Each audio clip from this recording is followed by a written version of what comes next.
What's going on, everybody? Welcome back to the podcast. Today, we're talking UFOs. And more specifically, we're talking about a UFO sighting that happened this year. So let's get into it. On Sunday, February 21st, 2021, two American Airlines pilots woke up, got ready, and headed to the airport to fly American Airlines Flight 2292 from Cincinnati, Ohio, west to Phoenix, Arizona. But at some time around noon, things took a turn when, according to CBS News, one of the pilots radioed to air traffic controllers and asked what I would describe as a less than ideal question when it's coming from a commercial airline pilot. Let's take a listen. Have any targets up here? We just had something go right over the top of us that, I hate to say this, looked like a long cylindrical object that almost looked like a cruise missile type of thing moving really fast that went right over the top of us. Whoa. Like, think about what we just heard there. He sounds very unsure of what that object was. And now remember, that is coming from a pilot. These guys have seen it all. Let's take a second to use that as some framing here.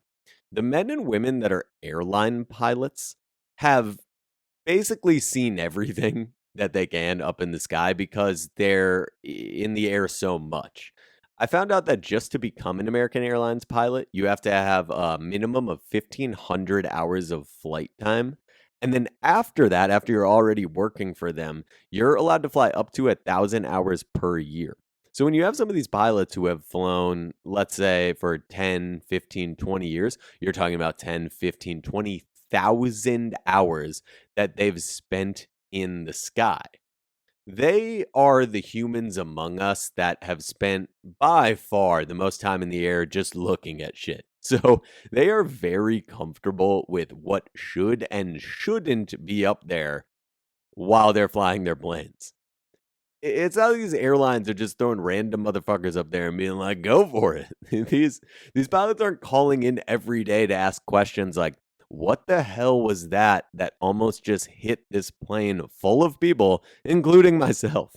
That's not happening all the time. And part of the reason for that is they've seen it all. They see a lot of stuff up there, but they can explain it. They know what it is. And so they don't feel like they have the need to call it in. That's why you don't hear stories like this a lot.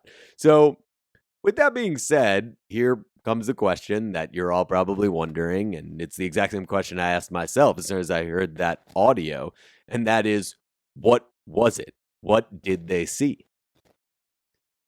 Now, in my mind, regardless of the route that we take to answer that question, we ultimately end up on two scenarios that are more likely than anything else. One, it was either a mistake that was made by the U.S. military, or it was aliens flying a spacecraft.